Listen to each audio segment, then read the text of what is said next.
তো আজকের ভিডিওটা তারাই দেখবে যাদের জীবনে গার্লফ্রেন্ড দরকার। ভিডিওটা কমেন্টের উপরে কয়েকজন ভাই কমেন্ট করেছে যে দাদা প্লে বয় নিয়ে একটা ভিডিও নিয়ে আসো, কথার মাধ্যমে কিভাবে মেয়ে পটানো যায়।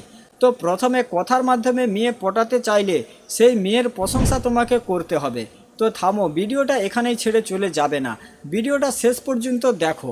অনেকে এরকম বলে থাকে যে মেয়েদেরকে ইগনোর করো, মেয়ে পটে যাবে। আমিও এটা জানি যে মেয়েদেরকে ইগনোর করলে মেয়ে পটে যায়, কিন্তু যখন তুমি ডিরেক্ট কোনো মেয়েকে ইগনোর করতে শুরু করবে তখন সে মেয়ে তোমাকে পরিষ্কারভাবে এটা বলে দেবে যে তুই কে, আমি তোকে চিনি না, চল হাট। সেই জন্য কথার মাধ্যমে মেয়ে পটাতে চাইলে প্রথমে তার প্রশংসা তোমাকে করতে হবে, কারণ মেয়েরা অন্যের মুখ থেকে নিজের প্রশংসা শুনতে অনেক বেশি পছন্দ করে। যখন তুমি তার সঙ্গে কথা বলবে তখন তার চোখে চোখ রেখে তার প্রশংসা করো। তাকে এরকম বলে দাও যে তোমার চোখটা খুব সুন্দর, বা সে যে ড্রেসটা পরে রয়েছে সেটারও তুমি প্রশংসা করতে পারো। তাকে এরকম বলো যে এই ড্রেসটাতে তোমাকে খুব সুন্দর দেখাচ্ছে, এই ড্রেসটা শুধুমাত্র তোমার জন্যই তৈরি করা হয়েছে। কিন্তু সব সময় তার এরকম প্রশংসা করবে না, কারণ সব সময় যদি তুমি তার এরকম প্রশংসা করতে শুরু করে দাও তখন সে নিজেকে বিশাল বড় একটা হিরোইনি মনে করবে আর তোমার থেকে ভালো হিরো খুঁজতে শুরু করে দেবে। সেই জন্য মাঝে মাঝে তার ক্রিটিসাইজও করবে। যখন তুমি তার সঙ্গে মেসেজে কথা বলবে তখন তার সঙ্গে কিছুটা রোমান্টিক কথা বলার চেষ্টা করো। এটা দেখো যে সে তোমার কথার মধ্যে ইন্টারেস্ট দেখাচ্ছে কিনা। যদি সে তোমার কথার মধ্যে ইন্টারেস্ট দেখাচ্ছে তখন তার কাছে কিছু রোমান্টিক মুভি ক্লিপ সেন্ড করো।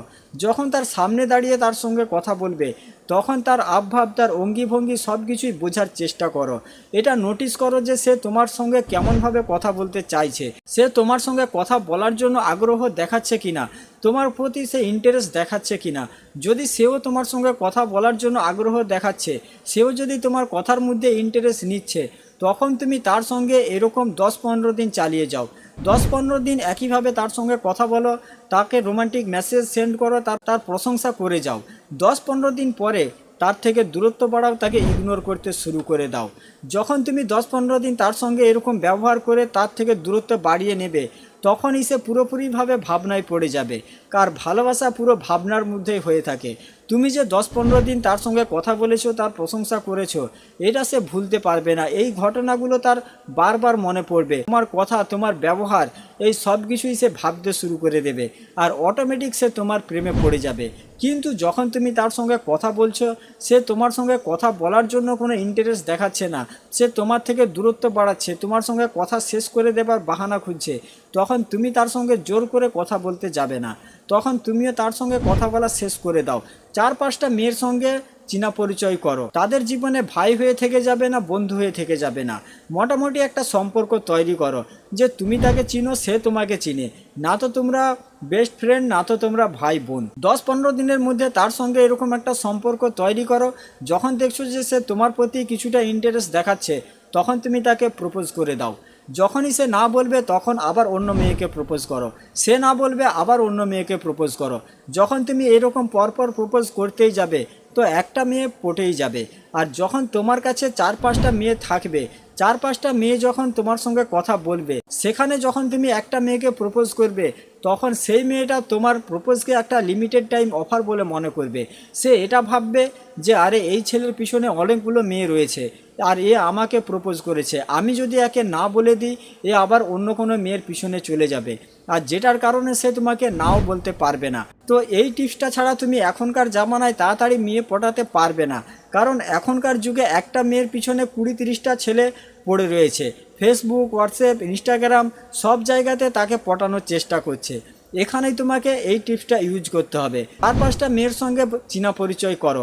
আর আমি তোমাদেরকে এটার জন্যই বলছি, কারণ বেশিরভাগ ছেলেরা তো যখনই মেসেজে রিপ্লাই আসে না তখনই পুরো পেরেশানের মধ্যে পড়ে যায়, ফোন ধরে নিয়ে তার অপেক্ষায় বসে থাকে যে তার কখন রিপ্লাই আসবে।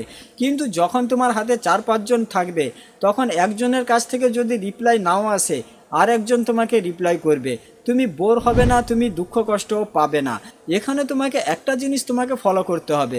প্রথম যে মেয়েকে প্রপোজ করলে সেই মেয়ে তোমাকে না বলে দিল, তার কাছে তুমি যেই ভুলটা করেছো সেই ভুলটা দ্বিতীয় মেয়েকে প্রপোজ করার সময় করবে না। প্রথমে যেই ভুলটা করেছো সেই ভুলটা তোমাকে শুধরে নিতে হবে, নিজেকে কিছুটা পরিবর্তন করতে হবে, কিছুটা ডেভেলপ করতে হবে।